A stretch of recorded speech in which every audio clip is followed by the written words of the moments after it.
Мен Тұрлыбекова Гүлмира Сейілдағызы, Шымкент қаласы Зоя Космедемьянская атындағы нөмір 23 мектеп лицейінің бастауыш сынып мұғалімімін.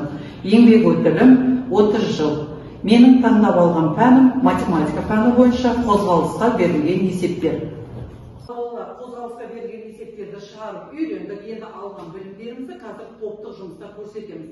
Ол үшін алдарында QR код берілді. QR код арқылы кім қай топқа түсті анықтап аламыз дағыны, тез топқа топтасамыз.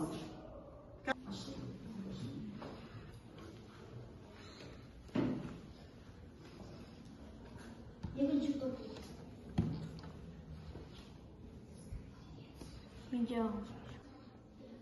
Екінші топ уақыт. Жарайсың, қай топ? Үшінші топ қашықтық. Жарайсың. Топқа бөлініп алдық па? Керемет. Ендеше қазір сендерге тағы да QR код таратамын. QR код арқылы топтық тапсырмаларын шығады. Топтық тапсырманы алдарында берілген параққа орындаймыз. Мінекей, мынау уақыт тобының, мынау қашықтық тобының. Ал телефондарын ашып, QR кодтан, QR код арқылы тапсырмаларында оқыларында.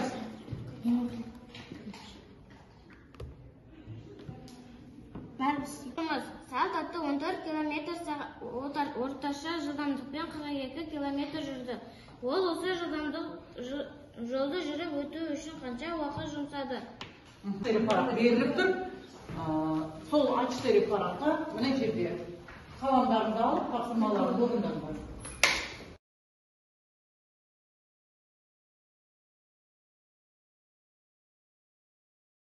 3 сағат ішінде 45 км жүгірді. Ол қандай орташа жылдамдықпен жүгірді?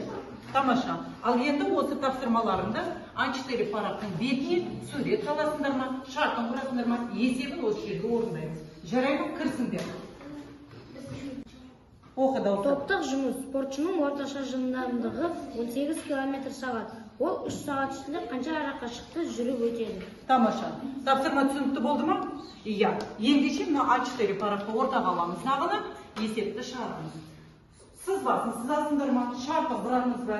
Жоқ, шешу жолдарын жазаймыз ба? Кәнекей. Кәнекей.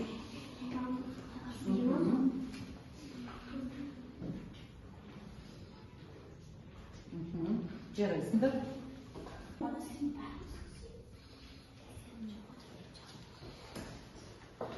Есебін қайып шығарады? Сөйлей беріңдер. Не істейміз есебінде? Есебінде бірінші бізде жылдамдығы белгілі. Және тағы уақыты жазылды.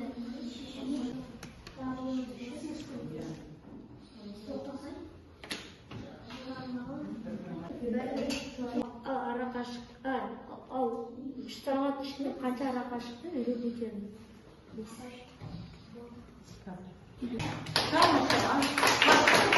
Тобы болды, уақыт тобы тапсырманы аяқтапты. Жылдамдық тобы болды па? Жарайды. Ал енді топқа берілген тапсырмаларында кім қорғайды? Тақтаға алып шығыңдар жұмыстарында. Қатты. Шаңғышының жылдамдығы белгісіз, бірақ уақыты 3 сағат. Арақашықтығы да белгілі 45 км. Бұл жерде шаңғышының жылдамдығын табу үшін арақашықтықты уақытына бөлеміз. 45 км-ді 3 сағатқа бөлгенде 15 км сағатына шығады. Яғни шаңғышының жылдамдығы 15 км сағатына қозғалып келе жатыр. Жарайсың, мінекей, отырамыз. Енді кішкене нейді жасылық жасап, сергіп алайық. Жарайды? Ендеше тақтаға. Аяқ келе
ортасында рулетка ойын ойнап жіберейік. Қазір мен рулетканы басқанда кімнің есімі шықса, тапсырманы сол орындайды. Дайынбыз ба? Иә.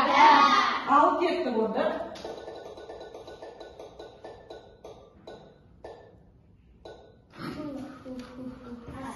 Тамаша, Айсұлтанға келіп түсті. Кәдімгі Айсұлтан жылдам тез. 60 км сағатты, ара қашықтықты 180 км, уақытсы белгісіз. Уақыт белгісіз болған жағдайда? Уақыт белгісіз жағдайда 180-60 км сағатты бөлеміз. Мәні 3 сағат. 3 сағатта тең болады. Тамаша. Онда біз мына жерде қай формуларымыз қолданады? Еді. Әкеліп астына қой.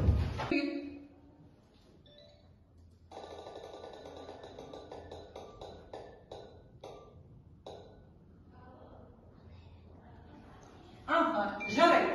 Аделяға түсті, келе ғой. Аделя тез жылдамдатамыз. Келесі тапсырманы алды. Жылдамдық белгісіз километр сағат, уақыт 2 сағат, ара қашықтық 140 км. Бұл жерде бізде жылдамдық белгісіз болған жағдайда ара қашықтықты уақытқа бөлеміз.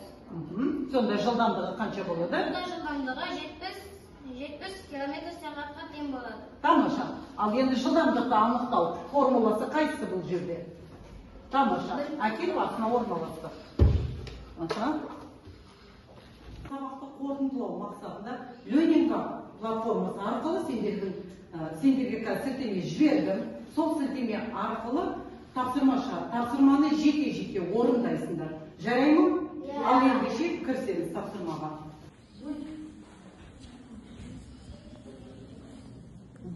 Aşağılıkta. Kımdayım, kol götürüyoruz. Tamam. Kanı koşacağım.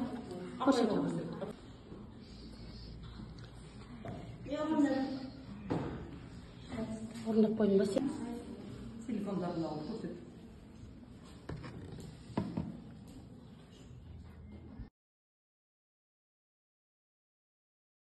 Балалар, тамаша, бүгін сабаққа белсене қатысқан балаларды бүгін бағалап өтейін. Гүлназға, жасыл түс, қандай баға деді? Жақсы баға. Жақсы, жарайсың. Сары түс, жақсы. Бағдәулет өте жақсы қатысты. Батадан қол созды аспанға, жаңа өмір бастау.